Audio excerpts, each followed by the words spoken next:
Welcome to the series of Driftaway Tales. This story reveals hidden secrets beneath calm faces. Only Miss Marple's sharp eyes can see what others overlook, the truth behind the mystery. If you enjoy such stories, don't forget to like the video and comment below where you're joining from. Chapter 1: The Fate on the Vicarage Lawn. The bunting had begun to sag by 3 o'clock, as bunting always does when a Dorset sun sits warm upon a September afternoon. The flags red, white, and blue drooped between the lime trees bordering the vicarage lawn, while ladies in sensible shoes trod careful paths between trestle tables, and the band from Little Wormstone puffed away at a hymn that had somehow, by degrees, become a waltz. Miss Jane Marple, who liked gardens and people in equal measure, stood with her friend Mrs. Emmeline Harbottle near the stall for preserves. The glass jars, regimented in tidy rows, caught the light like small jewels. There were ribbed lids, labels in careful hand, and the pale, waxy circles that village women set with a pride that owed nothing to fashion. "It is the most reliable sign of character I know," Miss Marple remarked, peering at a jar of green gage jam whose label enjoyed a flourish unusual in Marleycombe. "One can always tell by a person's preserves how they think of other people." Mrs. Harbottle, a merry, bustling widow with an appetite for committee life, gave a small laugh. "My dear, that sounds quite dreadful. What do my preserves say of me?" "That you are generous," said Miss Marple, "and that you do not mind the kitchen being untidy on the day. There are spots on the side where you lifted the spoon hurriedly to answer the telephone. You did not see them to wipe them off, because the call was about someone needing a lift, and you are always ready with a lift." Emmeline's laugh deepened. "You have not been a full day in Marleycombe, and already you frighten me." "Do not be alarmed, dear," said Miss Marple, and her eyes, softer than her words, drifted over the lawn. There were the children, in their best jumpers, charged tuppence to toss rubber rings over wooden ducks. There, the coconut shy, with its unreliable coconuts. There, the Women's Institute tent, with its plates of rock cakes and scones, and a handsome sponge whose center dipped, betraying a rash confidence, with baking powder. Under the glossy shade of the cedars, men stood with their hands in their pockets and discussed potatoes in tones better suited to the Crimean War. The vicar's wife, Mrs. Margaret Blythe, arranged chrysanthemums in a silver bowl that had belonged to a grey tent and behaved, as silver bowls will, with a kind of old lady dignity. If one could have frozen the air, then one might have stopped the waltzing hymn on its wavering chord and pinned the autumn light. In its golden angle Marleycombe would have sat for its portrait as a village without fault. But villages are like people, and their faults are hidden in their best possessions. "Ah," said Emmeline, low enough to pass for a hum, "there is Percival Drake." Miss Marple followed her friend's look. A well-dressed gentleman of a certain portliness was making his way across the lawn with the agreeable air of a man who expects to be deferred to, and generally is. Percival Drake had been in Marleycombe a little over a year, and had managed, in that time, to become treasurer of the Restoration Committee, patron of the band, and purchaser of Glebe House, which had wanted for money and new curtains both. He had the kind of face that gathers charm around it like a scarf, carefully placed, removable in the heat, and leaving the neck rather bare. "Do you know him?" Miss Marple asked. "Everyone knows Mr. Drake," Emmeline said. "Or rather, Mr. Drake knows everyone. He subscribes to everything and inquires after everything else. You see, he's going now to the Lemonade So Kind, to make himself visible that way, and then he will remember that the rose cup must be presented in half an hour. We are very grateful to him." The thought of gratitude in Emmeline's voice was sincere, and not, perhaps, entirely untroubled. Miss Marple thought that gratitude could be a complicated arrangement, like lace too finely made for daily washing. They moved on together, because a fate requires movement. One cannot stay too long by the preserves without appearing to slight the cakes, and the cakes, being worked over by the prudent, deserved their due. Miss Marple accepted a slice of seed cake, and let it rest neatly on her plate. She had never been greedy with her mouth, but she was greedy with her eyes, and the fate gave them plenty to take. Near the lemonade stood a young woman with a tired prettiness fair hair, dressed with more hope than mastery and a summer dress whose fabric recalled last year's pattern. She poured carefully from a cut glass jug into paper cups that collapsed if handled with impatience. Beside her hovered a girl of 14 in a guide's uniform, intent on proving herself essential. "That is his niece, Clara Drake," Emmeline whispered. "She came to live with him when his sister died. He is good to her. She has her own piano, and he pays for lessons at Dorchester." "Of course," said Miss Marple, and meant both that she had understood and that she did not. In such moments, trust the accounting of goodness. Mr. Drake, having received his lemonade with a small show of gratitude that made the guide blush, turned to find himself hailed by Mrs. Isabel Vale of Lyme Cottage, a woman whose roses had a reputation nearly as formidable as her opinions. She had a square jaw, a hat impossible to argue with, and the air of addressing life in bullet points. "Mr. Drake," she called, "have you seen the exhibits? The red Floridor magnificent? But I warn you, there has been a deplorable innovation with numbering the preserves.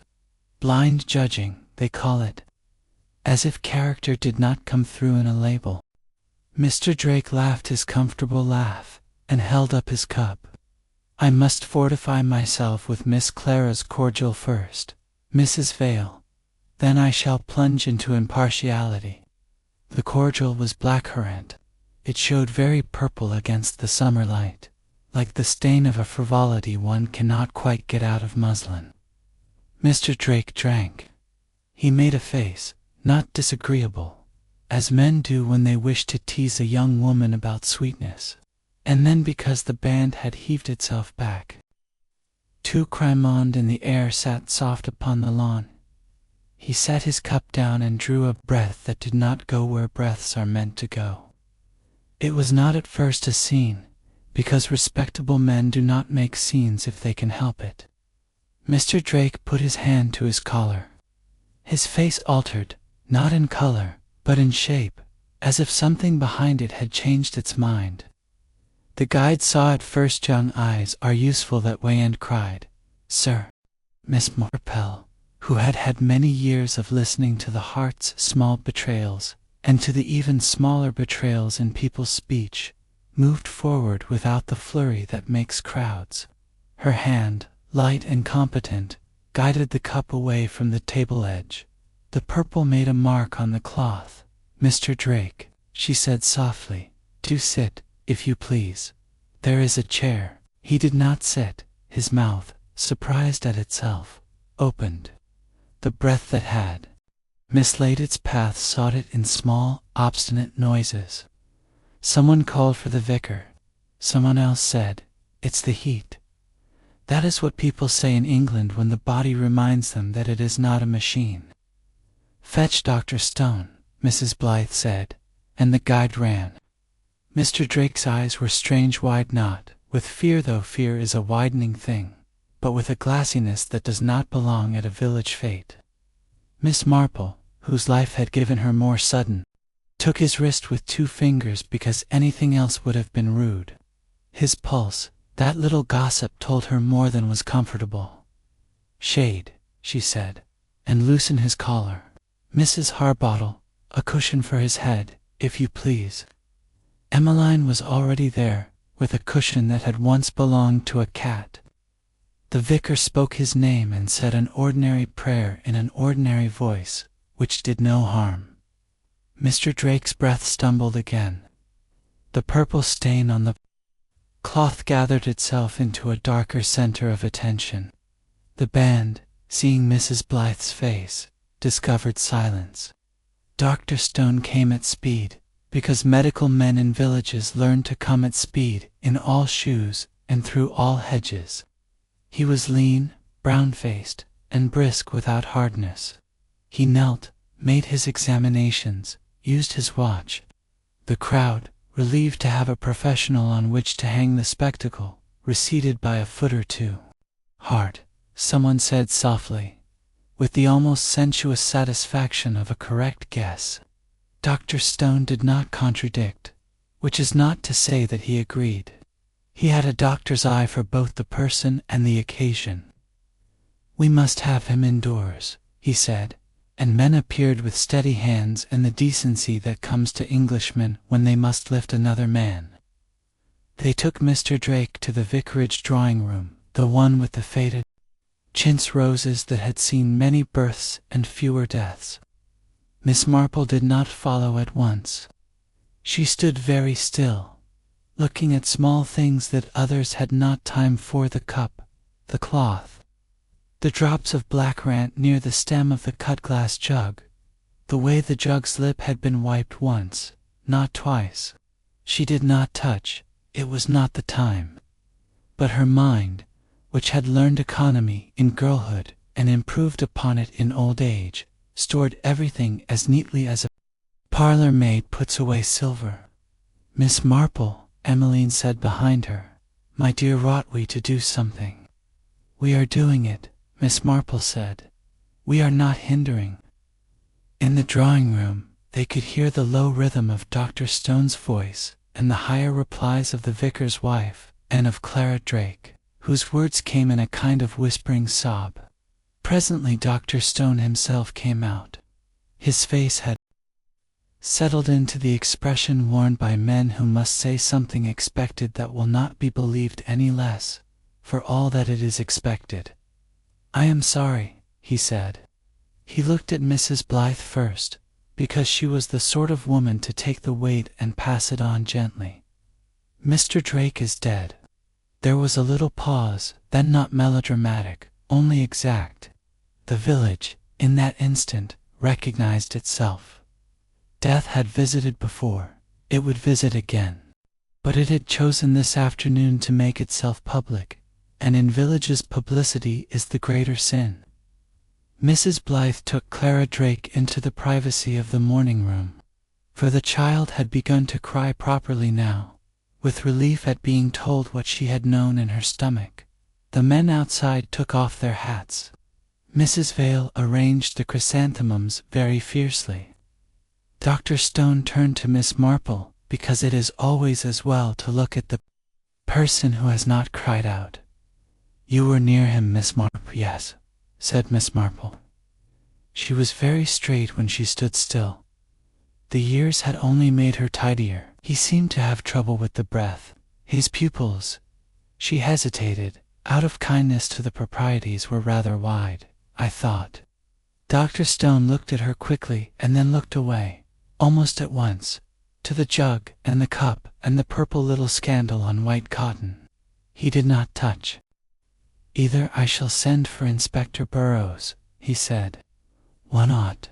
"There will be a post-mortem," said Mrs. Blythe, half to herself, as if naming the ritual would make it less intrusive. She was thinking of the vicarage curtains, of course, and of the washing to be done before evening service. But decent women always think of curtains at such times. It keeps the heart from running about the room. From the lawn there rose, against propriety, the beginning of gossip. It sounded like bees when the hive is loosened. People remembered, all at once, that Mr. Drake had been generous, and that generosity cannot be relied upon. That he had spoken loudly to the verger last Easter about accounts. That Clara had cried in the lane on Tuesday. That Mrs. Briggs at Glebe House disliked certain deliveries, and liked others very much indeed. All these things grew legs, and went walking. Miss Marple moved to the edge of the lemonade table with an air of satisfying an old woman's curiosity. which is the most serviceable mask an old woman can wear. The guide had been set to another errand. The jug sat there, friendly as glass ever is, its lip drying with a faint tackiness. The cloth bore its stain like a bruise one cannot hide with powder.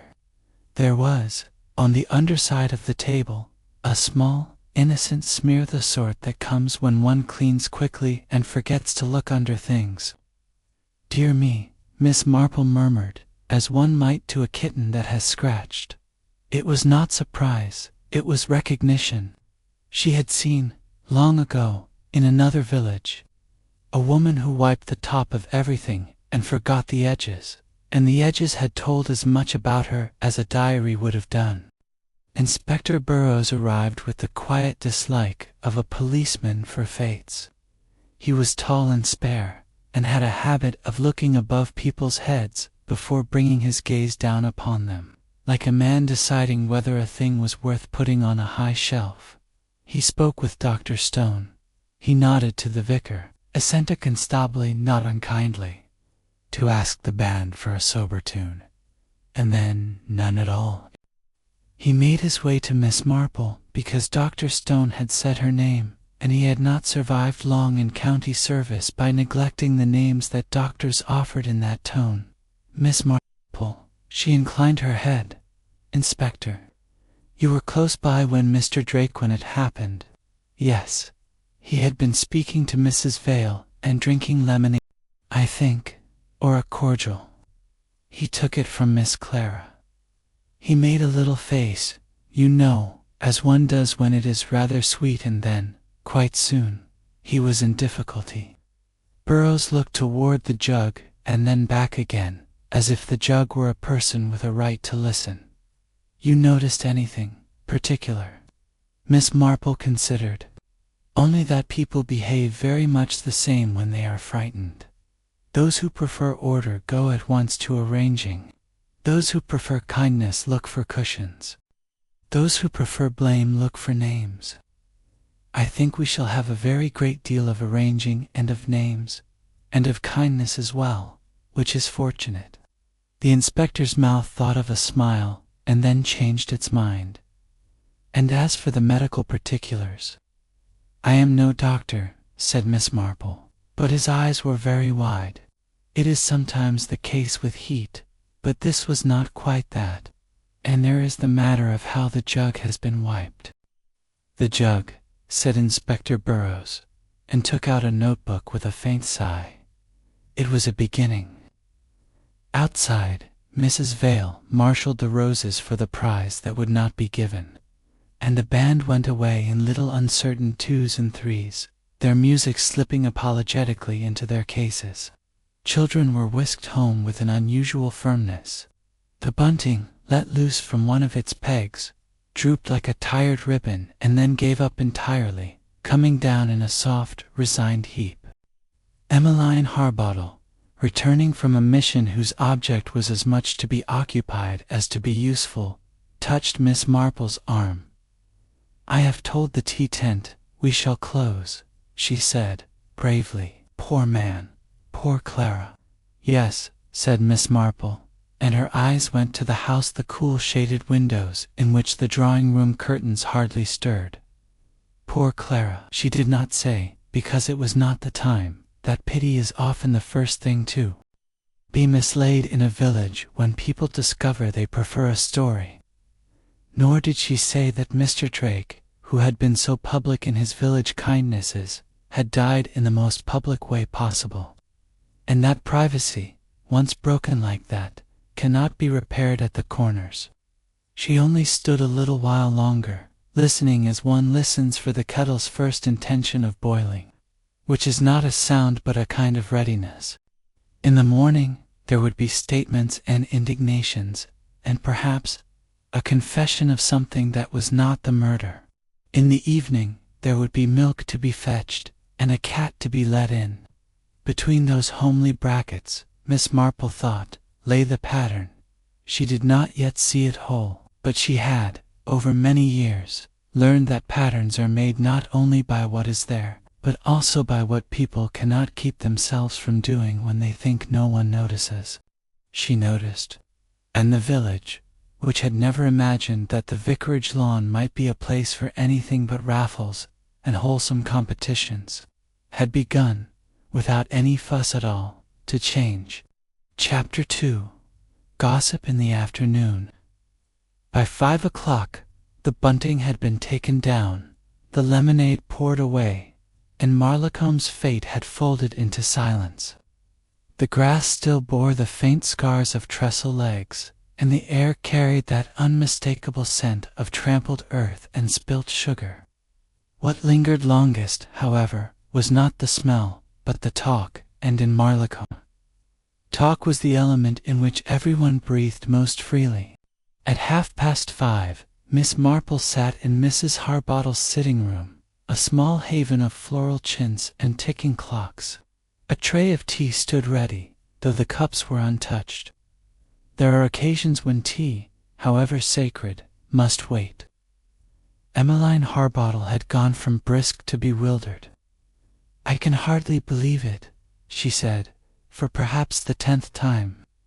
One moment he was speaking to Mrs. Vale, and the next— "Yes," said Miss Marple gently. "Death does not often trouble to make appointments."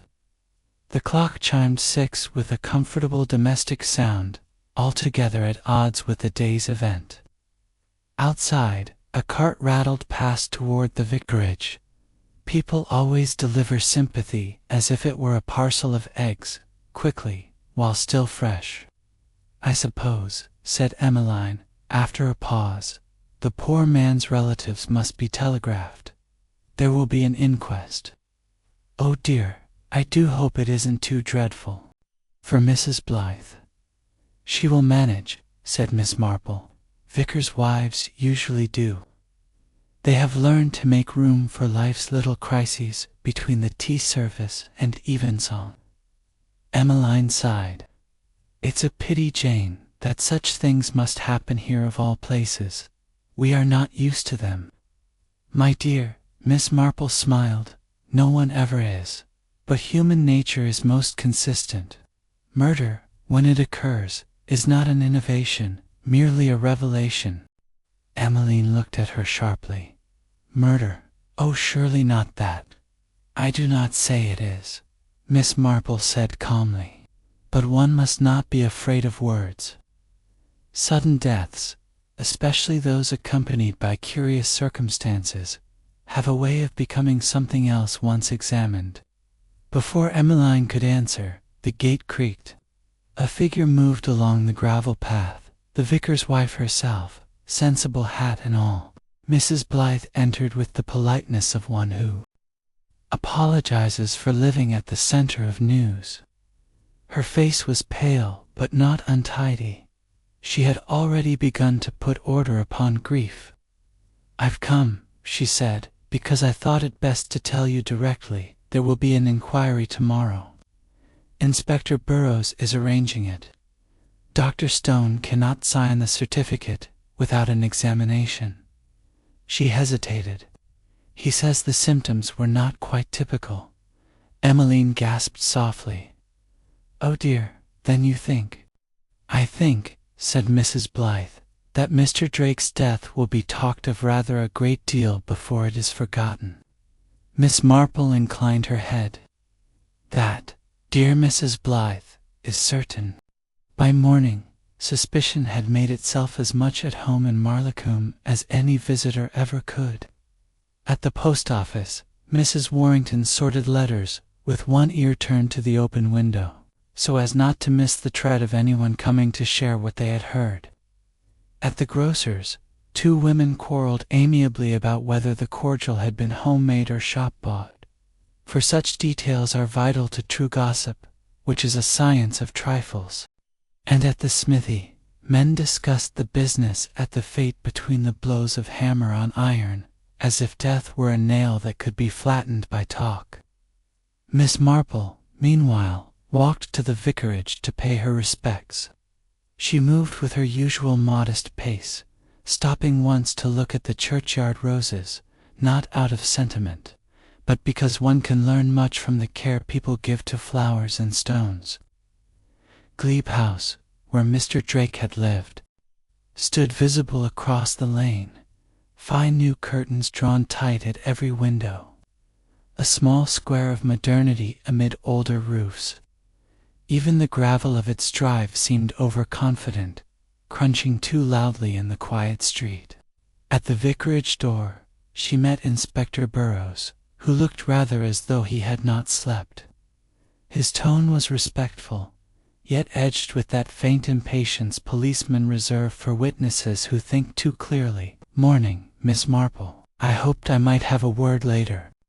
"Why, certainly," she said, "though I doubt I can tell you anything you do not already know."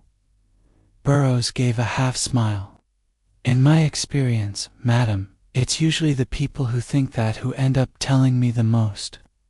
He stepped aside as Dr. Stone emerged from the hallway, carrying his hat. The doctor nodded gravely. "Inspector, Miss Marple, you will have heard. Poison. Not a common one, either.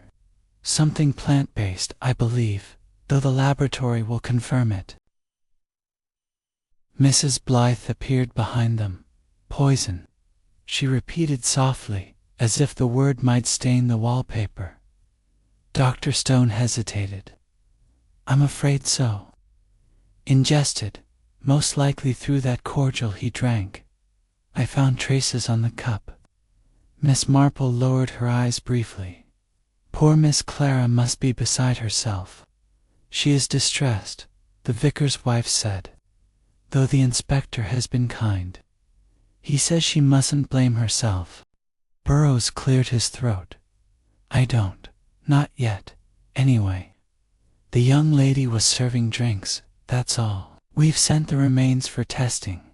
Miss Marple inclined her head. "And the jug?" "In my keeping," said the inspector. "You noticed it yesterday, I believe."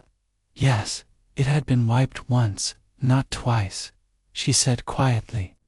"Someone who wipes only once usually does so in haste, and haste suggests anxiety. That sort of anxiety," she added mildly, "is seldom about tidiness." Burrows gave her a look of wary amusement. "You've done this before?" "Oh dear me, no," said Miss Marple. "I have only lived a long time, and life, Inspector, is a very competent teacher."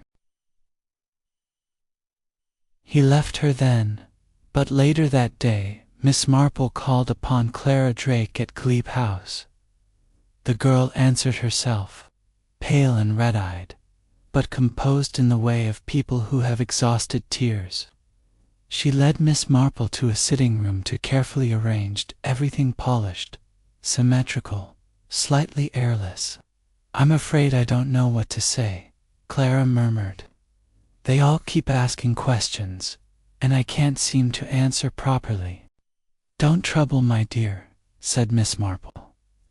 "When people are distressed, they rarely remember details correctly. It is the little feelings that tell the truth." Clara looked bewildered. "Feelings, yes. For instance, did your uncle seem content of late?" Clara hesitated. He was easily displeased. Not cruel, exactly, but he liked things his own way. He'd been worried, too, about money, I think. He spoke of investments." "Ah," said Miss Marple. "Money is often the polite mask for unhappiness. Did he have many visitors?" "Only Mrs. Vale, now and again. She brought him papers for the committee. And Mr. Layton, the schoolmaster, they played chess. Sometimes the doctor." Miss Marple smiled faintly. "A healthy circle, then. And your servants?" "Just Mrs. Briggs. She's been with us since we came. She's loyal, though she can be cross, if things aren't done her way." "Housekeepers so often are," said Miss Marple kindly. "You mustn't worry about the inspector. He will find out what he can. But if there's anything you recall, even something very small, perhaps to do with the fete preparations." Clara's eyes widened suddenly. "Oh, the lemonade. Aunt Emmeline said the lemons were expensive, so I made cordial instead, but I only had one bottle left. Uncle tasted it last week and said it was too sweet by half. He laughed. I didn't think. Why evening, Marlacombe was humming. At the Green Man Inn, voices lowered when the door opened. Mrs. Vale declared to anyone who would listen that Mr. Drake had secrets. One could tell by his handwriting. Mr. Layton protested that he had been playing chess at the time, though no one had accused him of anything yet. And Mrs. Briggs, overheard in the grocer's, insisted that she had warned her employer not to trust certain people from the Institute. Whom she meant was left delightfully vague. Inspector Burrows moved through these murmurs with the expression of a man surrounded by buzzing bees and determined not to flinch. He interviewed Mrs. Vale, Dr. Stone, and finally the vicar's wife again. By nightfall he had filled 3 notebooks and discovered almost nothing. Miss Marple meanwhile sat knitting by the fire at Mrs. Harbottle's cottage. Her needles clicked softly in time with her thoughts. Patterns always interested her. In wool, in gossip, in behavior. The inspector saw facts. She saw habits, and habits, she reflected, were far more revealing. She laid her knitting aside and spoke half to herself. Poison, plant-based wiped jug, someone who cleans in haste. Someone anxious before the fate began. It must have been planned early. Poisoners are rarely impulsive. Did you say something, Jane? Emmeline asked from her chair. Only that I should like to see Mrs. Briggs tomorrow. Good housekeepers, my dear, are the historians of a household. They know where everything was, and where it ought not to have been. Emmeline frowned. You think she knows something? I think, said Miss Marple, that in every household there is one person who notices the cup that has been moved, or the cupboard that has been opened. The question is whether Mrs. Briggs has chosen to notice, or to forget. Outside, the church bell struck 9. Somewhere down the lane, a dog barked once and was silent. Marlacombe, outwardly peaceful again, folded itself into darkness, but within its cottages, lights still burned late, and conversations whispered behind drawn curtains. Death had entered politely, but it had no intention of leaving quietly. Miss Marple drew her shawl around her shoulders. Tomorrow, she murmured, people will begin to remember things, and memories, once they start, are rather like weeds, impossible to keep down. She smiled faintly, not unkindly, and that, I think, will be most useful. Chapter 3. The Housekeeper's Story. Morning came to Marlacombe in its usual way, that is to say, with the postman whistling and the milk bottles clinking, as if the village had decided that routine might banish unpleasantness. But the previous day's events hung over the lanes like a mist. Curtains that normally opened early stayed drawn, and conversations stopped neatly whenever anyone passed. Miss Marple, who never believed that silence meant peace, had finished her breakfast and was already at her small writing table, composing a polite note to the inspector. She had no wish to interfere, but it seemed only courteous to offer assistance if it should be desired. Old ladies, she thought with a faint smile, are expected to be inquisitive. It is one of the few privileges left to them. At 10:30, Mrs. Emmeline Harbottle came bustling in, full of morning energy and speculation. My dear Jane, you will never believe what I've just heard. They say the poison was foxglove. Imagine from the very plants growing by the churchyard wall. Miss Marple folded her letter calmly. Foxglove, indeed. Digitalis can be useful or deadly, very English in that respect. But I shouldn't put much faith in gossip until the inspector confirms it. Emmeline looked slightly disappointed. I thought it sounded quite thrilling. I dare say it does, Miss Marple said mildly, but thrill is seldom reliable. She reached for her hat and gloves. I think I shall take a little walk, perhaps as far as Glebe House. I promised myself a talk with Mrs. Briggs. The housekeeper answered the door with the air of a woman whose patience had been tried by too many visitors. Mrs. Briggs was stout, capable, and dressed in black bombazine as though she had anticipated morning. Her manner was not unfriendly, but it was one that weighed visitors upon entry.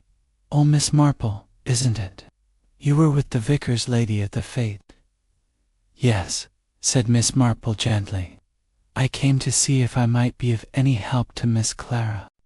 "She's upstairs resting," Mrs. Briggs said, lowering her voice. "Poor thing, she's had no proper sleep since it happened. The inspector's been in and out twice already this morning. I told him all I knew, though heaven alone can tell what good it'll do." "I'm sure you were very clear," Miss Marple said, her tone approving. "Housekeepers always are." Mrs. Briggs sniffed, part pride, part defense. "It's our duty to be," I told him. Everything from the lemonade being fetched to Mr. Drake's last words. And that's more than some can say. "Quite right."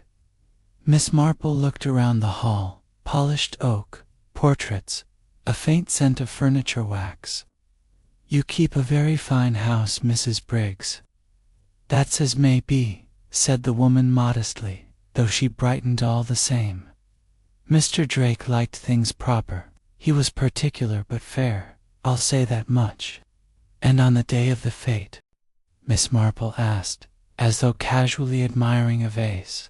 "Was he in his usual spirits?" Mrs. Briggs hesitated, then pursed her lips. "He'd been restless all week. Kept walking the house late at night, up and down, muttering about papers. He burned some in the study fire the evening before.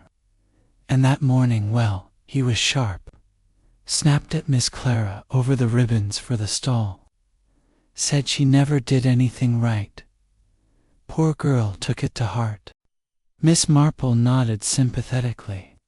"I expect he'd a great many worries. Financial, perhaps." The woman's eyes flickered.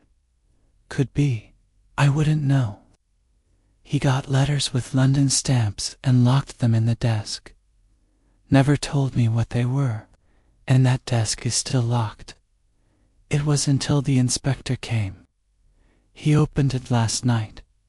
Took some papers away." "Indeed," said Miss Marple. "And you, Mrs. Briggs, you prepared the house that morning, before the fete?" "Yes, ma'am. Breakfast for two, bacon and toast. As usual, he took only tea. I did notice he complained it was bitter, though I swear it was the same brand as ever." "Bitter," Miss Marple repeated quietly. "And where was Miss Clara then?" "In the garden, picking the last of the black currants. She said she'd make cordial, since we'd no lemons left. She took the bottles out to the scullery." Miss Marple's eyes sharpened. "You didn't help her?" "Not I," said Mrs. Briggs.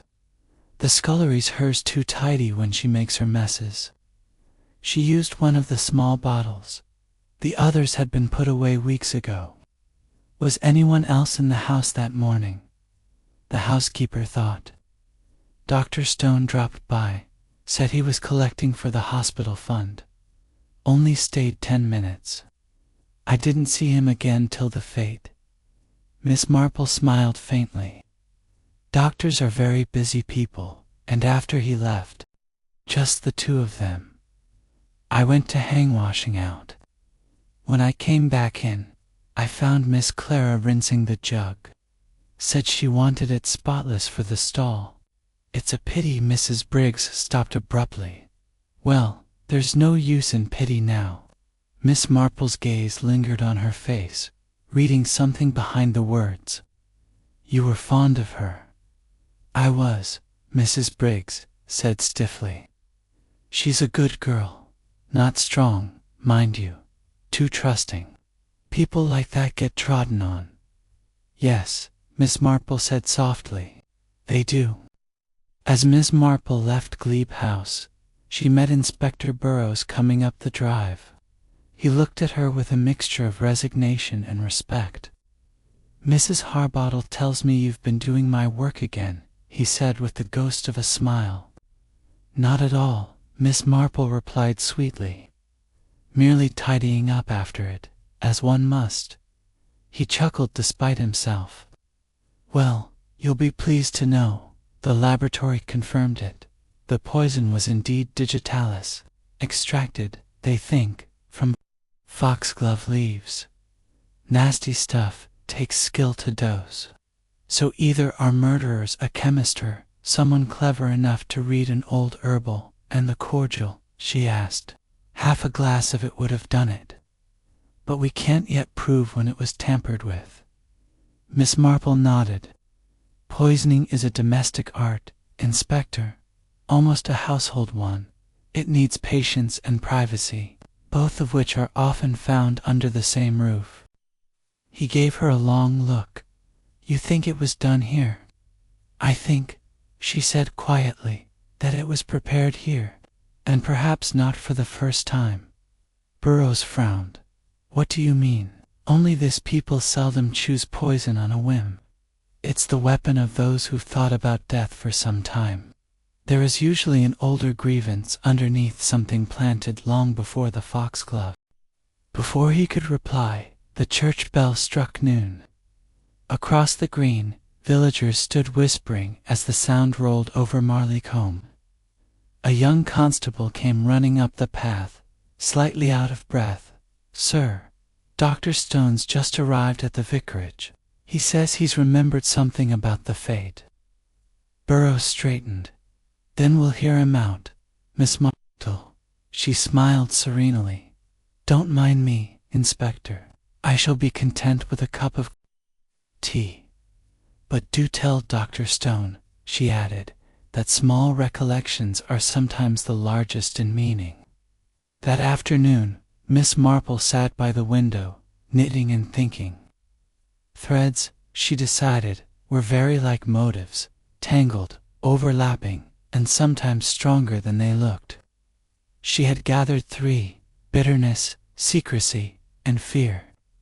Bitterness in Mr. Drake's tone to his niece, secrecy in the burned letters, fear in the hasty wiping of the jug. They pointed not outward, but inward. The murderer, she thought, was not a stranger to that household. No one poisons from curiosity. One poisons from knowing too much, or from being known too well. A knock sounded at the door. It was Mrs. Blythe, pale and anxious. Jane, she said, the inspector has just told me something dreadful. Dr. Stone claims Mr. Drake spoke his last words to him. Oh, said Miss Marple gently.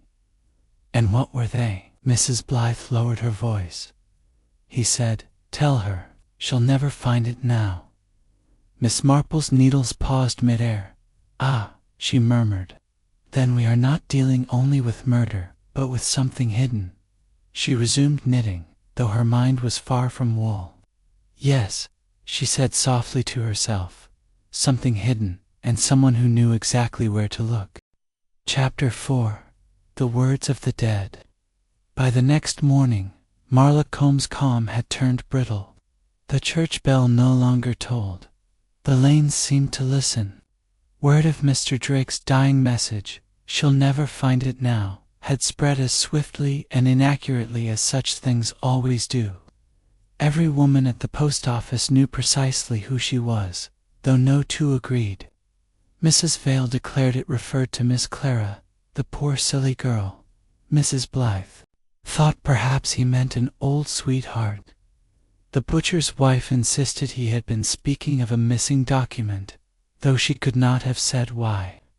Miss Marple, who listened to all these theories without correction, merely smiled and said, people often tell us more than they know when they talk too soon. After breakfast, she put on her soft gray shawl and set out toward the vicarage. She liked to walk when she was thinking. The rhythm of her steps untangled her mind. And there was much to untangle. If Mr. Drake had meant Clara, what was it she should never find? Money, a letter, forgiveness. If not Clara, then who else in Marlacombe might fit that single word, she? Miss Marple had long ago learned that a man's last utterance, though sometimes confused, was seldom meaningless. The vicar's wife greeted her with that worn politeness peculiar to people who have been sympathized with too much. Mrs. Blythe poured tea and looked at Miss Marple as though hoping for certainty. "I cannot get those words out of my mind," she said. "Dr. Stone insists they were quite clear." He had leaned close, and Mr. Drake gripped his arms. "It can hardly have been delirium." "People near death," said Miss Marple gently, "are often more themselves than they have been in years. Masks become too heavy to hold up." Mrs. Blythe shivered slightly. "The inspector has been through the house again. He says some papers are missing from the drawer of Mr. Drake's desk, though what kind, he won't say." "Interesting," Miss Marple murmured. "Papers missing and a remark about something that will never be found. That does sound like a connection." She sipped her tea, then added thoughtfully, "I wonder if there was a will." Mrs. Blythe looked startled. "Why, yes. He told the vicar he had made one only last spring, left a great deal to the Restoration Fund, and the rest to his niece. But the solicitor in Dorchester says he never received the final signed copy. So perhaps it was here, in the desk, or burned," Miss Marple said quietly. "Men who quarrel with their kin sometimes change their minds suddenly." The vicar's wife looked distressed. "You don't mean he destroyed it?" "I mean only that destruction and concealment are close cousins, dear Mrs. Blythe. The difference lies in whether one intends others to find what is left behind." There was a pause. Outside, the church clock struck 10. Miss Marple set down her cup. "I think I should like a word with our good inspector. It is time we began sorting gossip from fact." Inspector Burrows was at the police cottage, bent over a table scattered with notes. He glanced up as she entered and gave a rueful grin. "Miss Marple, I might have known you'd be 2 steps ahead. Come in, come in. I could use a sensible voice." "Then I fear you've come to the wrong person," she said mildly. "I am an old woman, and we specialize in the nonsensical." He chuckled. "You may joke, but you're right more often than my sergeant. I suppose you've heard about the missing papers?" "Only that they're gone," said Miss Marple. "May I ask whether anything else was disturbed?" Burrows shuffled his notes. Desk drawer forced open, though neatly. No signs of outside entry. Housekeeper swears the study door was locked after the doctor left that morning. We also found a torn envelope in the wastepaper basket addressed to a London firm of brokers. Miss Marple's eyes lit slightly. "Ah, money, then." "Possibly, but here's the odd part. Someone tried to burn it and changed their mind halfway. Half the address gone, the rest smudged. Almost as if they wanted to destroy it, then thought better of it." "Indecision," said Miss Marple. "That is very human and very dangerous. Do you suppose Mr. Drake himself did the tearing?" Burrows shrugged. "Could be. Or someone who went through his papers after he died." "Then you must consider who had that opportunity," she said softly. "Mrs. Briggs, perhaps, or Miss Clara. And the doctor, of course." Burrows frowned. "You're thinking of Dr. Stone." "I am thinking of everyone," she said. "A good rule, Inspector. When faced with poison, remember that it is nearly always administered by someone who can do so naturally without arousing suspicion." He leaned back. So, a nurse, a doctor, a housekeeper, anyone who prepares food or medicine. Precisely, but not necessarily out of malice, sometimes out of fear, or even pity. People forget that mercy and murder have often been confused. The inspector stared at her for a moment. "You're a remarkable woman, Miss Marple." "I am a very ordinary one," she replied serenely, "but I have lived a long time in small places where nothing is ever truly hidden." That afternoon, Miss Marple walked to Lime Cottage. The path wound past the churchyard and up a gentle hill, fragrant with late roses. Mrs. Vale was in her garden, pruning with energetic disapproval. "My dear Miss Marple, you've come about that dreadful business, of course. Sit down, mind the secateurs. They're frightfully sharp." "Thank you, Mrs. Vale," said Miss Marple, seating herself on a wrought iron chair. "You were one of the last to speak to Mr. Drake, I think." Mrs. Vale nodded vigorously. "Indeed I was. He looked perfectly well when he spoke to me. I told the inspector that. I can't abide these dramatic notions of sudden collapse, it's all in the Constitution." Still, he was rather abrupt that day. "In what way?" "Oh, distracted, kept glancing toward the bandstand.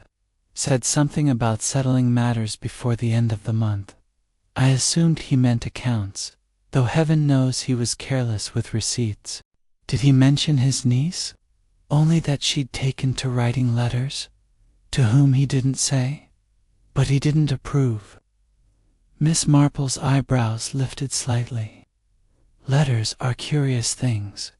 They can be innocent or they can change lives entirely." "Quite so," said Mrs. Vale. "If you ask me, he was far too controlling. That poor girl tiptoed about like a mouse. I saw her crying behind the lemonade stall not 10 minutes before he died." "Did you, indeed?" Miss Marple asked softly. "You are quite observant." "I notice everything in Marlacombe," Mrs. Vale said proudly. "Someone must." "Yes," Miss Marple murmured, "and sometimes they notice more than they realize." By dusk, Miss Marple had pieced together several small fragments, none decisive, yet all belonging to the same pattern. Mr. Drake had quarreled with his niece. He had burned letters. He had spoken of settling matters. The cordial that killed him had been prepared in his own kitchen, by the very girl who wept at his feet. And his dying words, "She never find it now," seemed directed not in anger, but in triumph. That, Miss Marple thought, was the key. A man does not die boasting unless he believes he has one. She sat by the hearth at Mrs. Harbottle's, knitting as the lamp flickered. The fire's glow cast soft light upon her face, thoughtful and still. "Emmeline," she said after a while, "do you happen to know whether Mr. Drake kept any personal boxers or safes perhaps at the bank?" Emmeline looked up from her mending. "Why, yes. He once showed me a small metal box he kept in his study. Said it held family things. I thought he meant photographs." Miss Marple's needles paused. "Family things," she repeated. "And now the key question, my dear. Has anyone seen that box since he died?" Emmeline frowned. "Now that you mention it, no." Miss Marple smiled faintly, the smile of someone who has found the loose thread in a tightly woven cloth. "Then I rather think," she said softly, "that whatever she was meant to find lies inside that box, and someone, quite nearby, already knows it." Chapter 5. The Locked Box. Rain fell steadily over Marlacombe, soft, persistent, and oddly secretive. The hedgerows drooped, and mist blurred the church spire. Miss Marple, knitting by Mrs. Harbottle's window, watched a constable hurry through the drizzle. "When policemen run in the rain," she said mildly, "they've either found something or lost something." Her guess proved true. Inspector Burrows arrived soon after, dripping but triumphant, a small dented metal box in hand. Hidden behind the wainscot in Mr. Drake's study, he announced. Miss Marple smiled. People who hide things often choose clever places to prove how clever they are. He placed the box on the table. No key. We'll have to force it. That would be a pity, she said gently, drawing out her crochet hook. Locks, like people, respond better to a kind touch. A soft click, and it opened. Inside were envelopes tied with faded ribbon and a small black notebook. Letters, murmured Burrows, flipping pages of numbers and initials. Looks like private loans. Lending, not borrowing, said Miss Marple. It gave him control, and control can look very much like kindness. Among the letters, one bore the initials CD.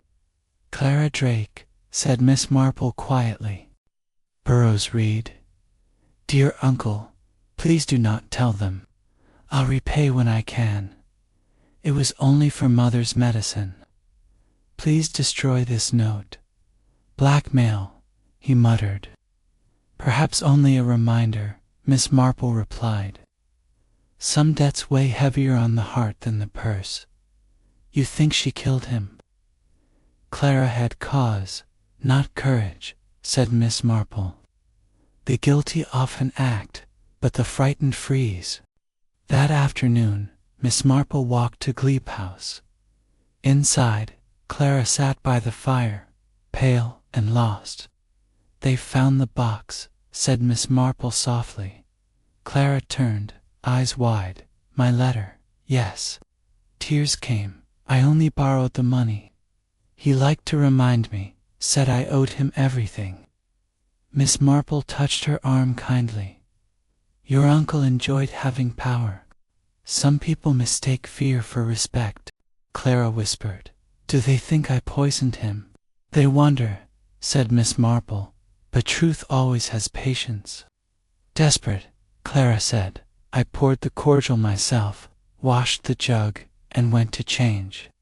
Mrs. Briggs carried the bottles to the fete. Miss Marple's gaze sharpened. Mrs. Briggs, yes.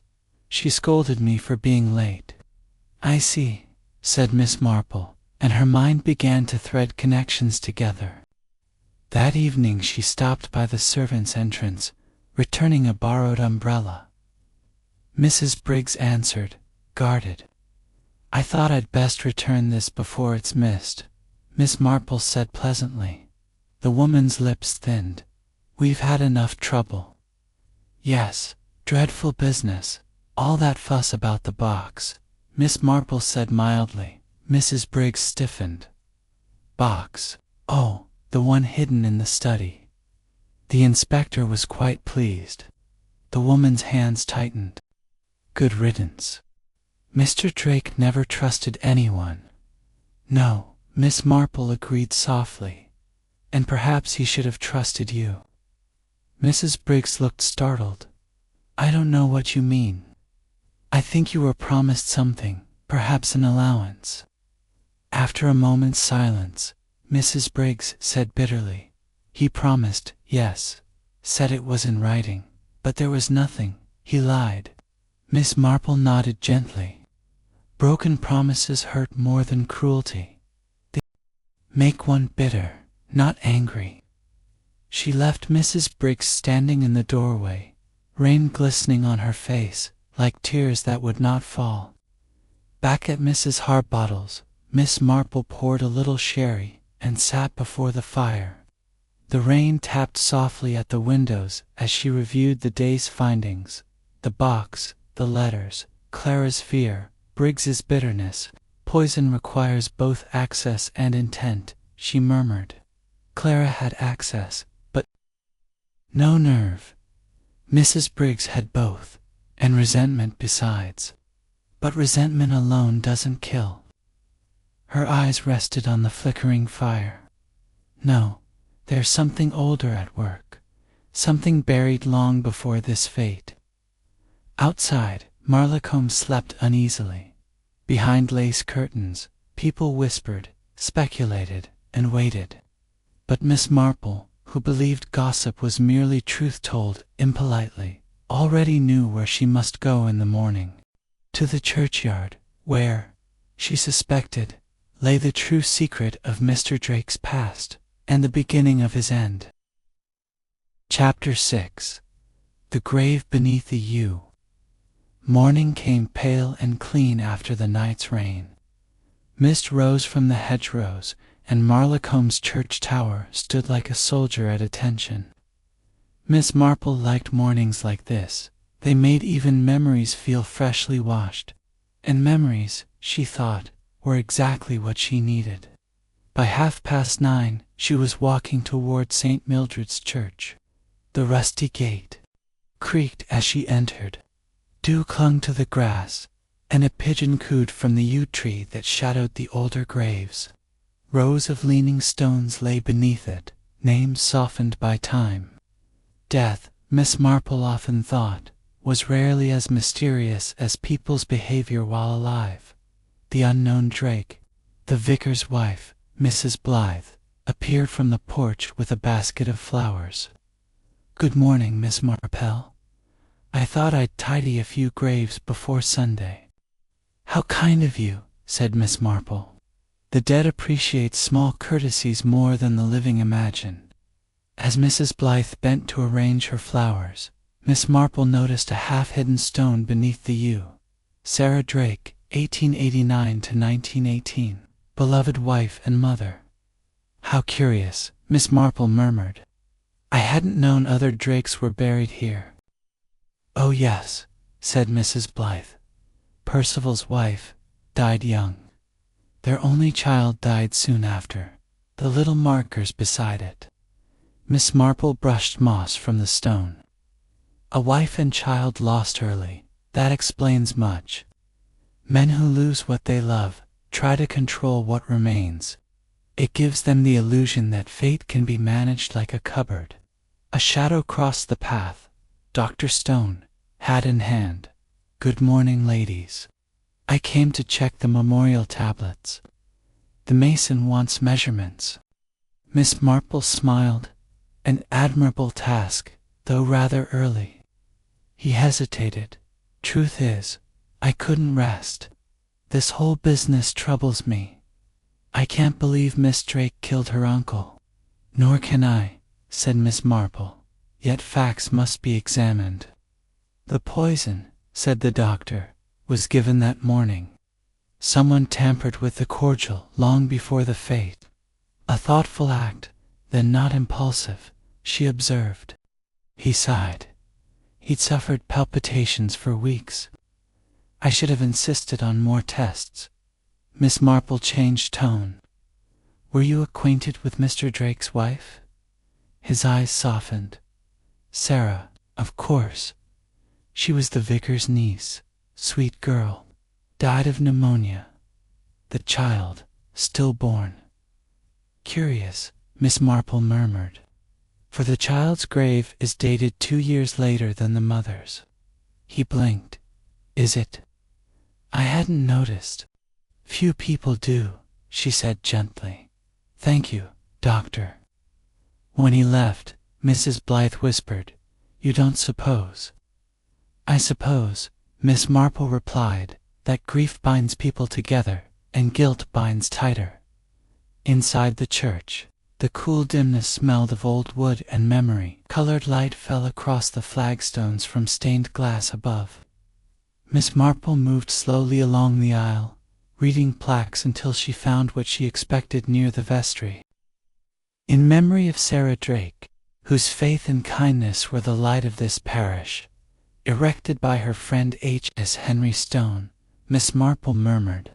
"Friendship is such a convenient word when one cannot say love." At the chancel the doctor knelt, measuring stonework to absorbed, or pretending to be. Then came footsteps. Inspector Burrows, hat under his arm, Miss Marple, haunting the church as well as the crime scene. "Churchyards are truthful places, Inspector. Their occupants don't lie.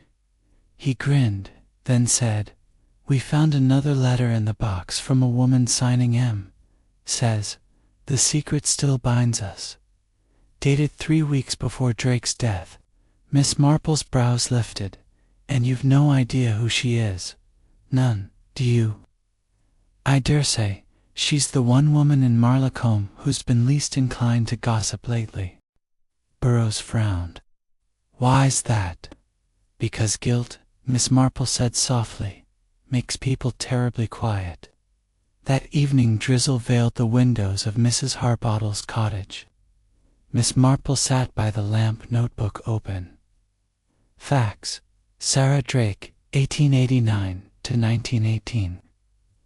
Child's grave 2 years later. HS equals Henry Stone. Letter from M to Mr. Drake. Secret binding them all. She tapped her pen. Secrets are like weeds. Pull one up, and the roots lead elsewhere. Mrs. Harbottle brought cocoa. Still working, Jane. You'll ruin your eyes. I've kept them long enough. Miss Marple smiled. They've seen worse.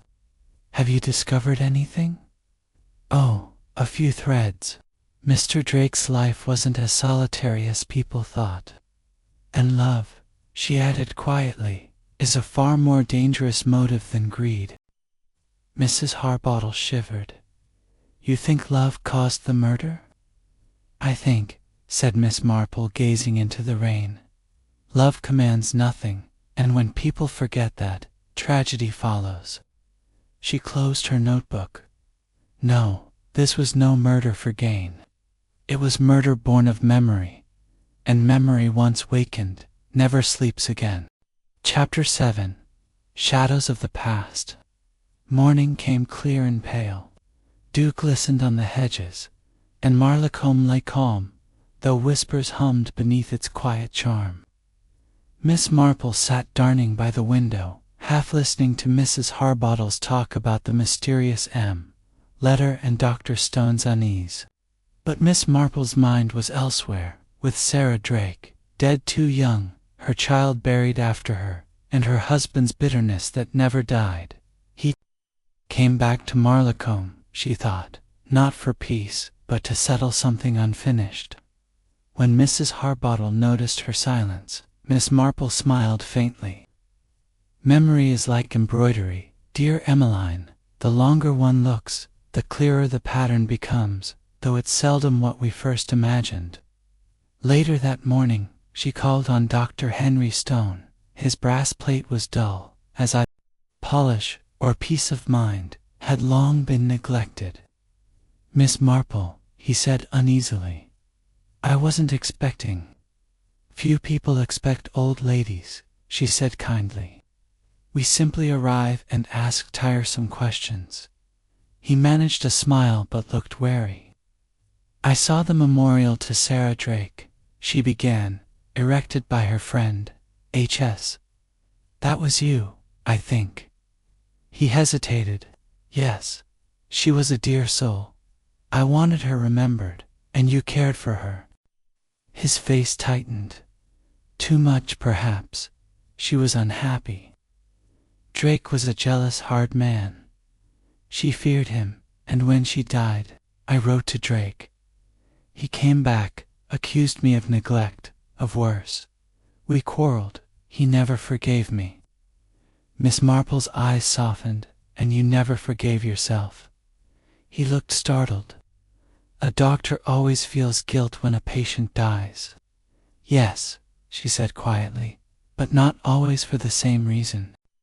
After a pause, he sighed. When he returned last year, I hoped time had healed it.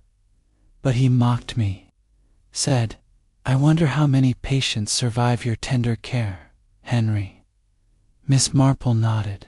And you saw him the morning of the fete. Briefly, we argued. He made another cruel remark about Sarah. I left before I lost my temper. Did you enter the scullery? No, why should I? Because, she said gently, one of your medicine bottles was found there, labeled digitalis. His face went white. Mrs. Briggs mentioned it. Miss Marple continued calmly. She said it had been there for ages. Someone took it from your surgery. Someone who knew. He swallowed hard. Then it wasn't me.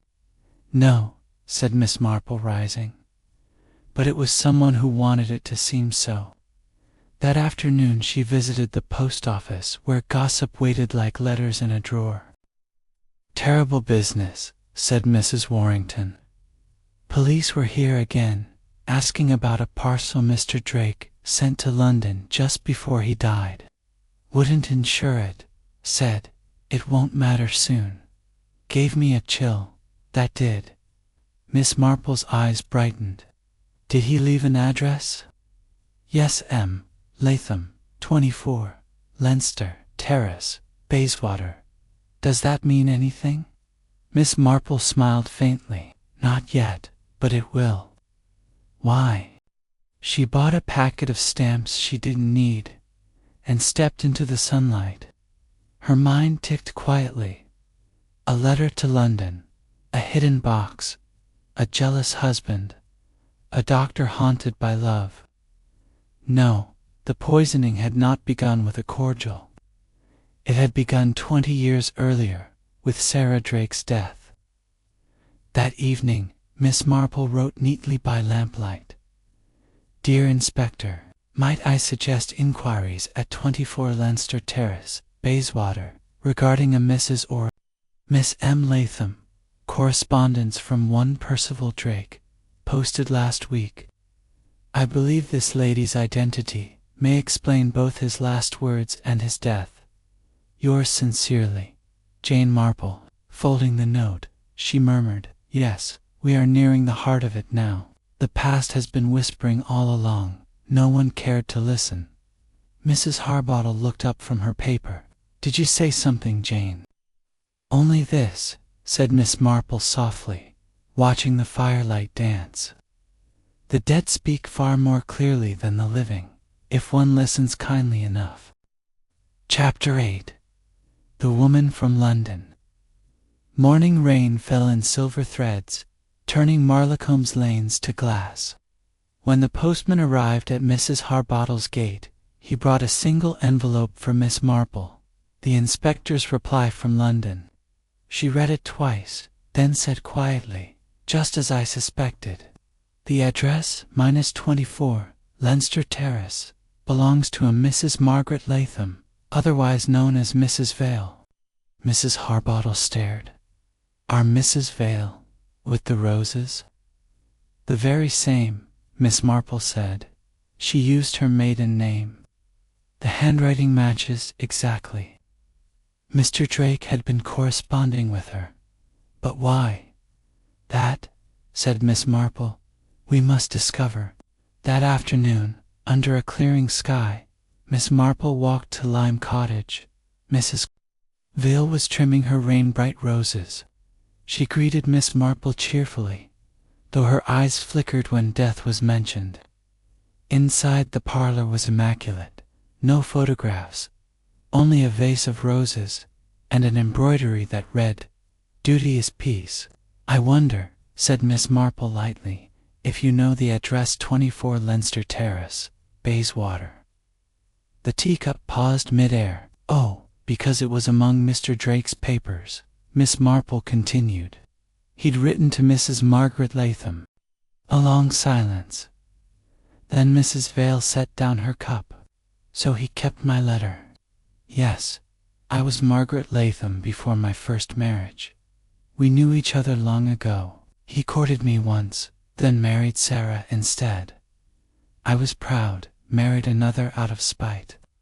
Years later, after my husband died, I lived quietly in London. Then Mr. Drake wrote, said he wished to make amends. Did he? He wished to boast, she said bitterly. Claimed he'd never loved Sarah, that her death had punished him. I told him to leave me be. But he followed you here. Yes, he made certain everyone knew we were old friends. I begged him to stop. My letter, the one you found, said, Only the secret still binds us. Foolishly written, but I meant embarrassment, not guilt.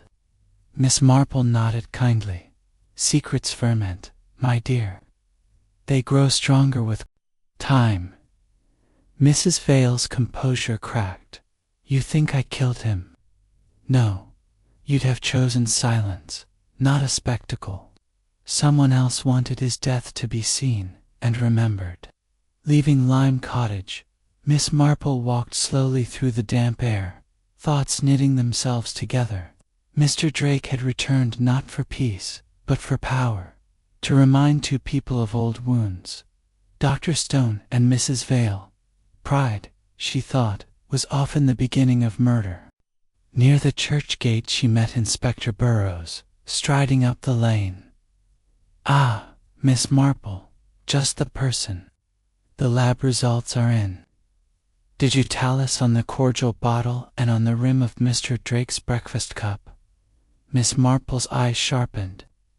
Then he was poisoned before the fate. Exactly. The cordial only finished him. He was dying before he left home. And guess who made his breakfast? Mrs. Briggs. Miss Marple nodded slowly. Poor soul. Loyalty, Inspector, can be far more dangerous than hate. That evening the village lay quiet under a rinsed sky. Inside, the fire glowed while Miss Marple knitted serenely. Mrs. Harbottle asked, so the poison wasn't in the cordial? Oh, it was there, but as the second blow. Someone meant to be certain, but who? Miss Marple smiled faintly. We shall know soon. Two wished him dead, one from guilt, one from humiliation. Yet there may be a third reason altogether.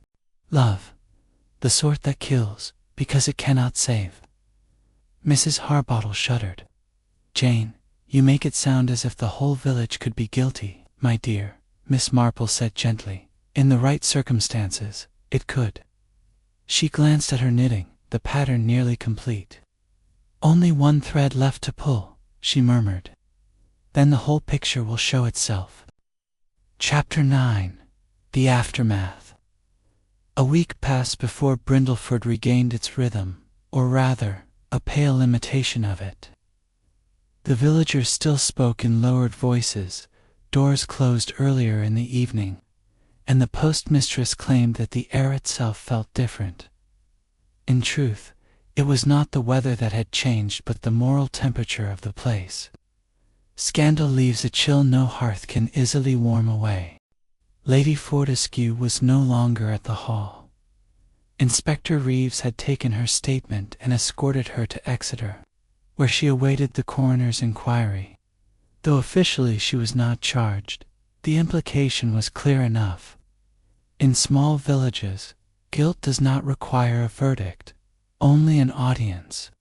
Charlotte remained behind, pale and bewildered, presiding over a house that no longer felt like hers. The servants moved with the uneasy sympathy of those who both pity and fear their mistress. The vicar came daily to pray with her, and sometimes Miss Marple would join them, her presence calm and quiet, like a small candle in a dark room. I keep thinking, Charlotte said one afternoon as they sat in the morning room, that if Aunt Eleanor hadn't tried so hard to protect me, none of this would have happened. Miss Marple smiled sadly. Yes, my dear, but one must remember, love often chooses the wrong weapons. Pride is simply love without humility. Charlotte looked out toward the gardens, her voice trembling. She meant no harm. No, Miss Marple said softly, but meaning well can be dangerous when one refuses to see clearly. Most crimes, in my experience, begin with someone trying to spare someone else pain. The girl's eyes filled with tears, and Mrs. Vale, my mother, she died because of that, too. Miss Marple reached across and took her hand. Your mother died trying to protect you from shame. Lady Fortescue acted for the same reason. It was their misfortune that their motives opposed one another. They sat in silence for a moment. The clock ticked gently on the mantelpiece, marking the slow passage of a peace that was not yet peace at all. In the village, gossip rippled like wind through the hedgerows. At the bakery, Mrs. Partridge declared that Lady Fortescue had been a proud woman, and pride always has its price. At the post office, Mr. Huggins swore she'd get off lightly. The gentry always do. The vicar's wife, more charitable, said only that she prayed for the poor soul's deliverance, in every sense. Inspector Reeves stopped by Miss Marple's lodgings 2 days later. He looked worn but not unkindly resigned. "Well," he said, "the coroner's done with it. The verdict was manslaughter. With extenuating circumstances, she'll be released soon. The doctors say her health is failing anyway." Miss Marple nodded. It was never justice she needed, Inspector, only understanding. Reeves rubbed the back of his neck. "You know, I can't quite get over how you saw it all so plainly. The rest of us were chasing poisons and alibis, and you were sitting there with your knitting, seeing straight through the lot." Miss Marple smiled. "It's much the same thing, really. One only has to notice where the pattern breaks." He chuckled. "Well, I'll leave the patterns to you. I'm off to Exeter tomorrow, but I dare say I'll miss our little village dramas."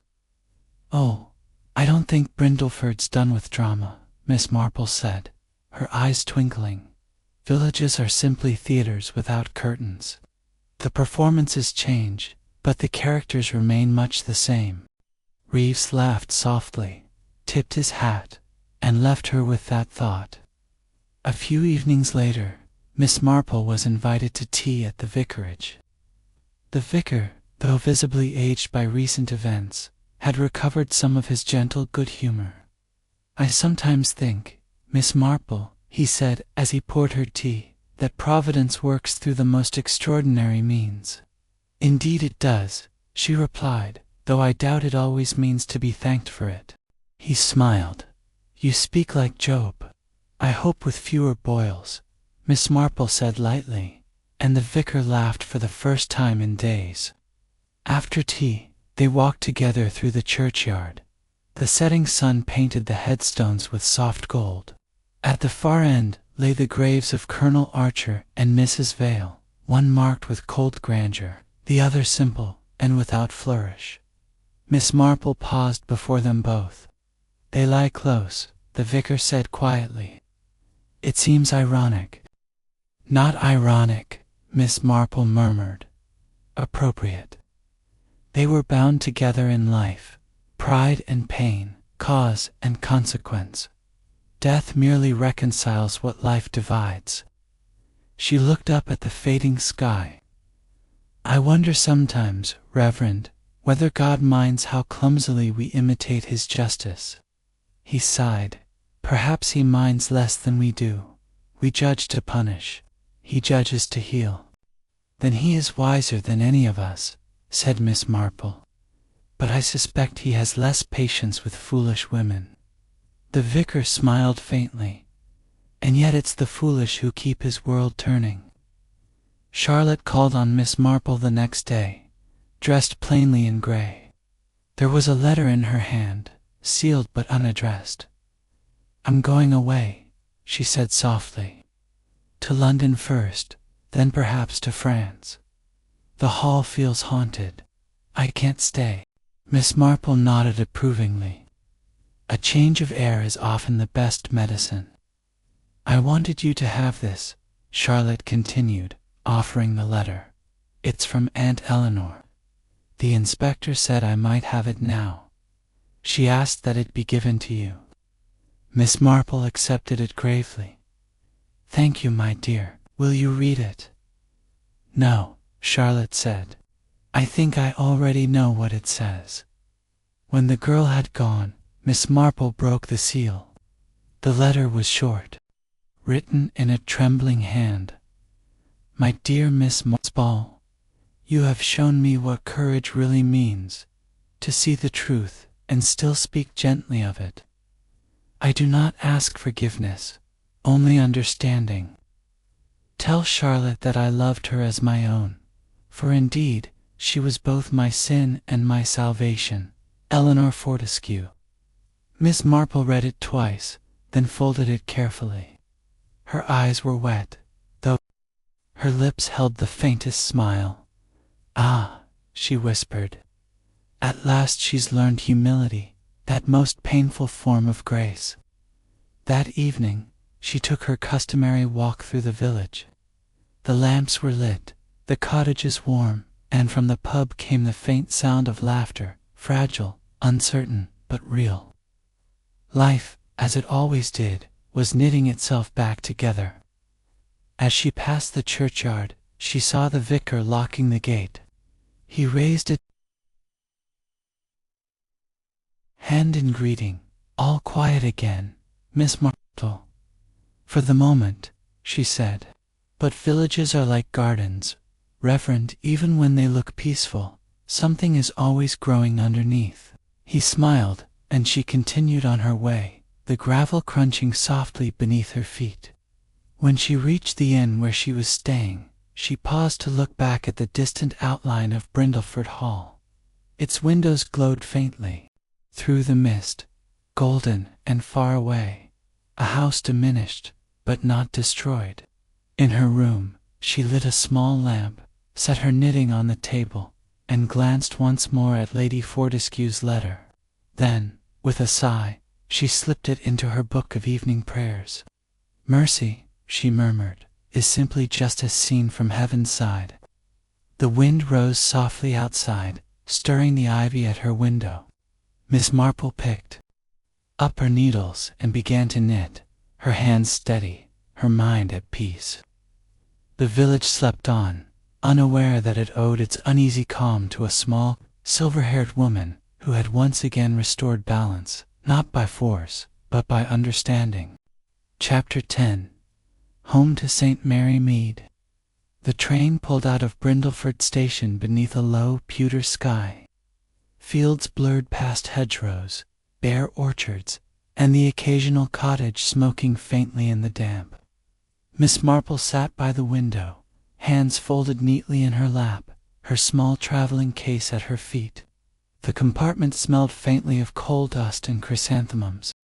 For the first half hour she simply watched the countryside slip away, feeling, as she often did after a case, a kind of wistful, quiet, not satisfaction exactly, but something gentler. The pattern had resolved itself, the knots untangled. Yet every thread was still human, and that meant sorrow was never fully removed. When the train slowed near the junction, she opened her reticule and took out Lady Fortescue's letter. The paper had softened at the creases from being read too often. She read it once more, then tucked it away and looked out again at the gray hills rolling by. Such a pity, she murmured. So much pride wasted on protecting love. The guard passed through the carriage, tipping his cap. Change for Paddington, miss. No, thank you, said Miss Marple. I'm for St. Mary Mead. He smiled kindly. Ah, quiet little place, that. Not much happens there, I reckon. Miss Marple's eyes twinkled. One might be surprised. By the time she reached St. Mary Mead, the sun had broken through a weak, but cheerful light, turning the church spire pale gold. Familiar faces greeted her as she made her way from the station. Mr. Foote the grocer, Miss Weatherby from the post office, and young Tom Ellison riding his bicycle too fast for decency. All exactly as before, which was comforting. Her cottage on Old Mill Lane looked the same as ever. Whitewashed walls, tidy garden, and the brass knocker polished to within an inch of its life by her daily help, Mrs. Hart. Inside, the clock ticked faithfully on the mantelpiece, and the faint scent of lavender polish hung in the air. "Oh, it's good to be home," she said aloud, removing her gloves. though the world does seem to manage quite well without me." Mrs. Hart arrived within minutes, as if summoned by instinct. "Well, Miss Marple, it's a mercy you're back safe. We've heard all sorts about that business in Devon. Nasty doings, they said." "Quite nasty," Miss Marple agreed mildly, settling into her chair. "But then, nastiness is only human nature in its Sunday clothes." Mrs. Hart blinked. "Oh, you and your sayings. Still, it's nice you're home. Would you like your tea now?" "Yes, please," said Miss Marple, smiling. "Strong, with a little milk. I think I've earned it." That evening, as the fire burned low, Miss Marple sat in her favorite chair by the window, her knitting on her lap. Outside, the lane lay peaceful, a cat darting across the cobbles, a lamp glowing faintly by the church gate. It was hard to believe that only a week ago she had been standing in a house heavy with guilt and secrets. She thought of Charlotte, now gone to London young, frightened, but she thought of Charlotte, now gone to London, young, frightened, but perhaps at last free.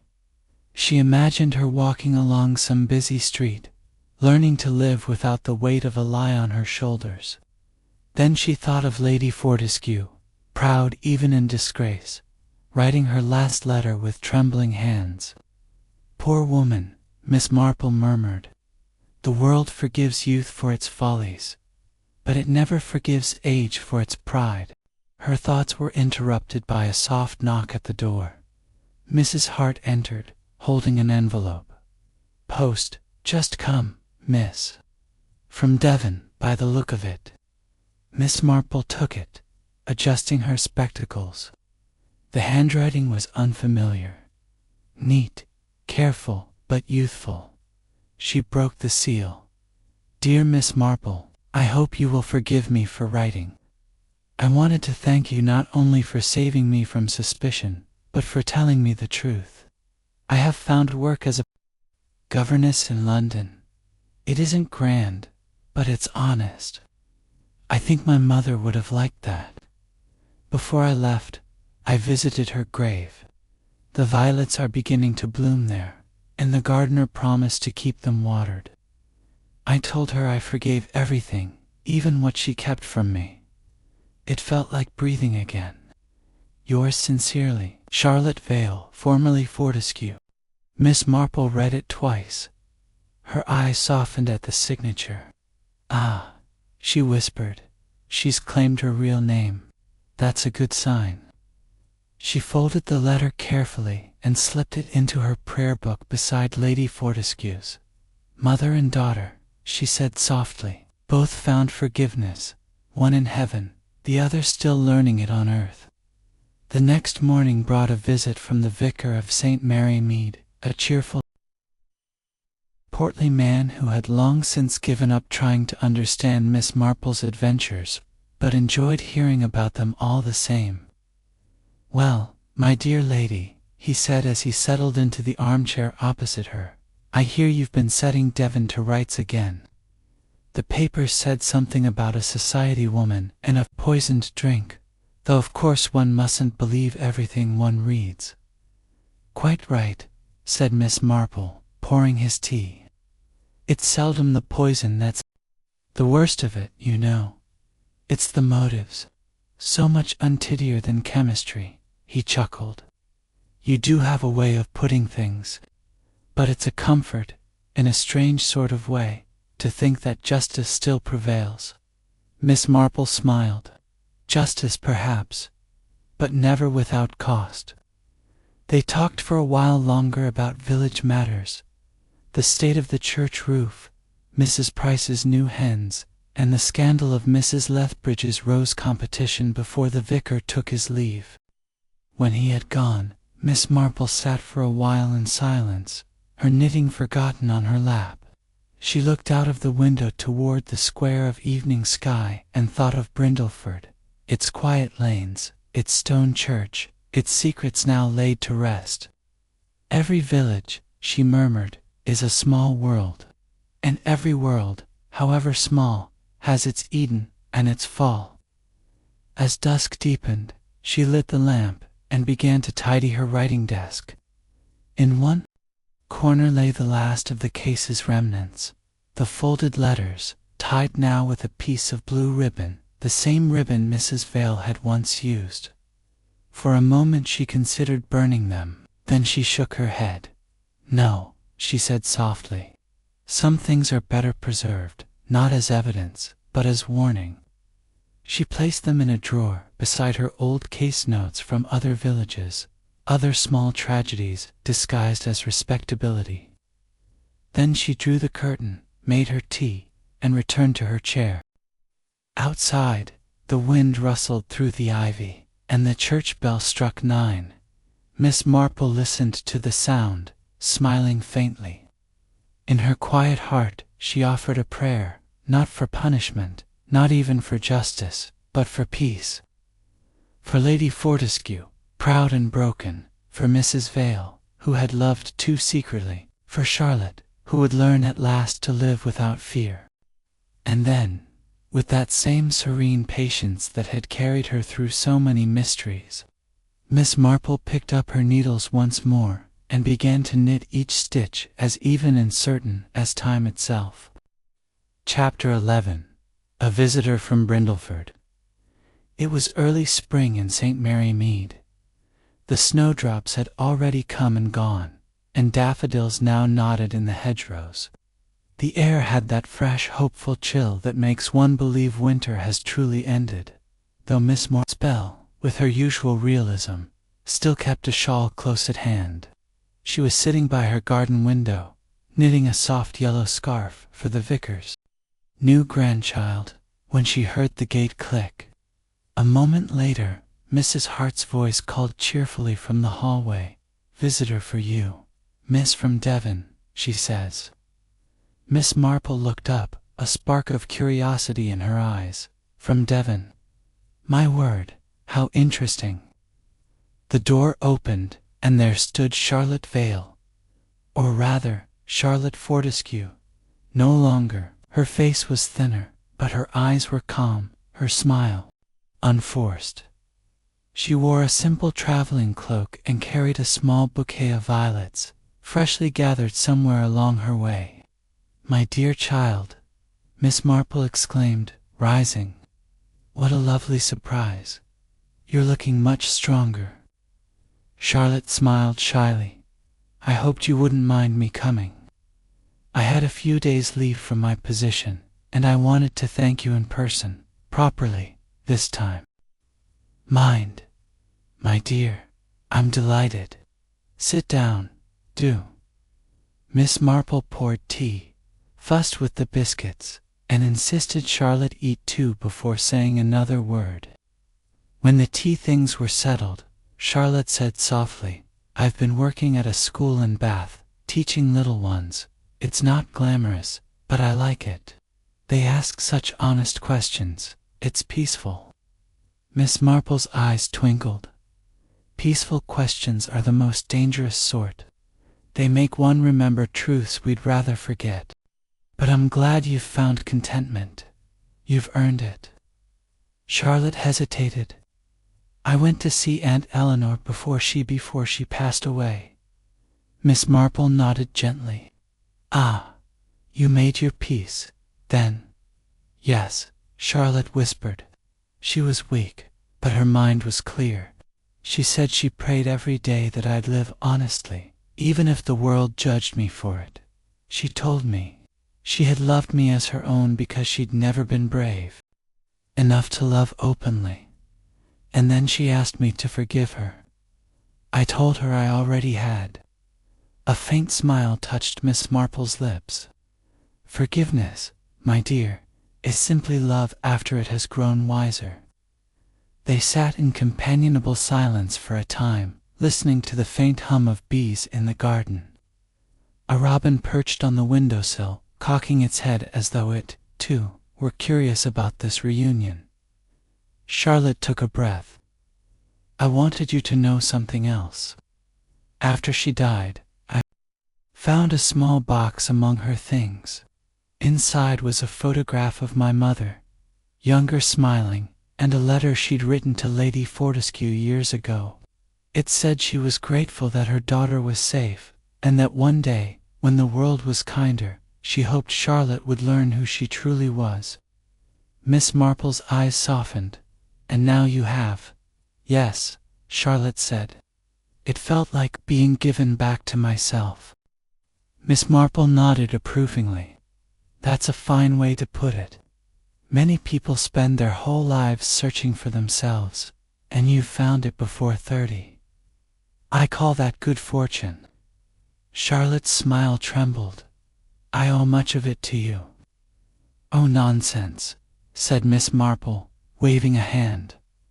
"I did very little. You did the hardest part. You faced the truth and lived with it." "Still," Charlotte said quietly, "I think you saved me. Not from prison or scandal, but from becoming bitter. You made me see that what matters isn't what people whisper, but what one becomes afterward." Miss Marple reached across and patted her hand. "You see, you're wiser than you were. That's all experience really gives us, wisdom at the cost of pain. A dear exchange, though rarely voluntary." The afternoon sunlight slanted through the lace curtains, warming the room with soft gold. Miss Marple poured another cup of tea and leaned back in her chair. "Tell me," she said, "do you ever think of returning to Brindleford?" Charlotte shook her head. "No. Some places hold too many echoes. I keep the good memories, the garden, the sound of the clock in the hall, but the rest I leave to time. I'd rather build something new." "Quite right," Miss Marple said approvingly. "One must prune the past as one does a rosebush, or it grows wild and strangles the new shoots." Charlotte laughed softly. "You always have a way of putting things."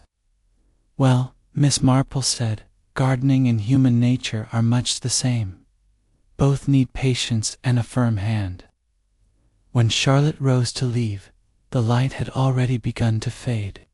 The robin fluttered off as if to announce the hour. Miss Marple accompanied her to the gate, the path scented faintly with lilac and rain. Charlotte turned, her expression wistful. "I suppose this is goodbye for a long while." "Perhaps," said Miss Marple, smiling. "But life has a habit of bringing people round again when there's something left unsaid. I'll keep the kettle ready."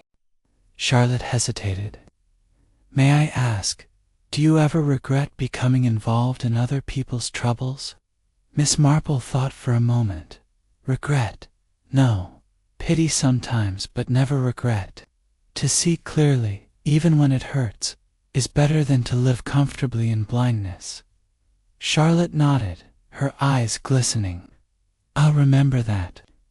They embraced briefly but sincerely, and then Charlotte walked away down the lane, her figure small but steady against the mellowing light. Miss Marple stood for a while watching her go, then turned back toward her little house, murmuring to herself, "A child of sorrow, now walking toward her own dawn. The world does mend itself, given patience." Inside, the kettle began to whistle softly. Miss Marple smiled, went to pour her tea, and resumed her knitting by the fire. Outside, the church bells of St. Mary Mead began to ring for evening service, calm, certain, and enduring, like the peace that finally rested over them all. Chapter 12. The Village Restored. Spring deepened gently that year. By May, St. Mary Mead was once again a picture of English contentment. Lilac hedges heavy with bloom, bees busy among the daisies, and the air carrying the soft scent of freshly turned soil. To a casual eye, nothing ever changed here. But Miss Marple knew better. Villages, like people, carried their histories quietly, under polite smiles and well-swept paths. She was in her garden that morning, pruning her roses with careful precision. The sky was pale blue, with clouds drifting like slow thoughts. Somewhere nearby, the vicar's wife was scolding her hens, and a milk cart rattled past on the lane. All was peaceful, yet Miss Marple's mind was far away in a grand house in Devon, with dark-panelled rooms and too many secrets. She thought often of Brindleford, not with sorrow, but with the detached tenderness one reserves for an old photograph.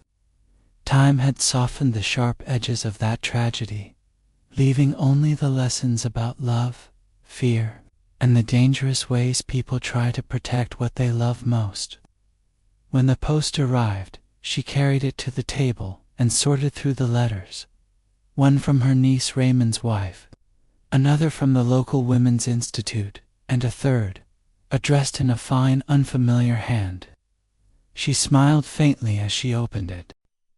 "My dear Miss Marple, you will not know me, but I am Mrs. Wilton, headmistress at the Bath Academy for Girls. Miss Charlotte Vale, as she now calls herself, teaches here, and I wanted you to know what an excellent influence she has become. Her pupils adore her, and her gentleness hides a remarkable strength. She never speaks of her past, but one senses she has endured much and forgiven more.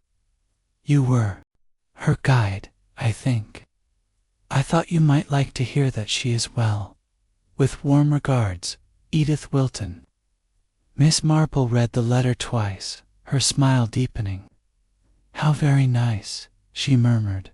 "How perfectly right." She placed it beside the earlier letters, Lady Fortescue's trembling farewell and Charlotte's first note of gratitude. Together they formed a quiet trilogy: guilt, forgiveness, and peace.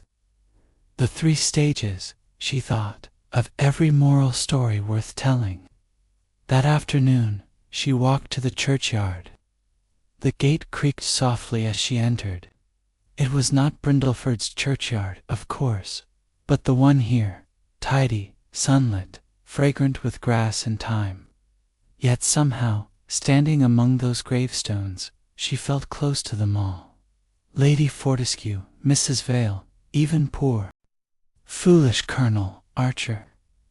They had all tried, in their own ways, to command life, and it had quietly refused to obey. She sat on a low bench near the yew tree and folded her hands. "I suppose," she said softly to herself, "that we all have our Brindleford halls, our small kingdoms we try to rule with pride or affection, and sooner or later they fall apart because we forget that people are not possessions."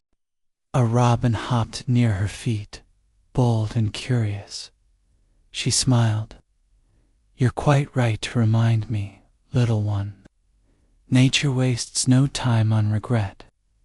The church bell chimed 4 times, a calm, domestic sound. It reminded her that she had lived long enough to see many such tragedies, and that they all ended, sooner or later, not in grand revelations, but in the slow mending of ordinary lives. When she returned home, the fire was laid and the kettle ready. Mrs. Hart had left a note on the tray, out to the shops. Back before tea, Miss Marple settled into her chair by the window, poured herself a cup, and opened her notebook. She had long since given up keeping formal records of her cases, but she liked to jot down thoughts, fragments of truth, as she called them. She wrote carefully in her small, slanting hand. "Every crime begins with a secret, but not every secret is a crime. Fear disguises itself as virtue more often than evil does. Love, when mixed with pride, is the most dangerous poison of all." She set down her pen and read the words over.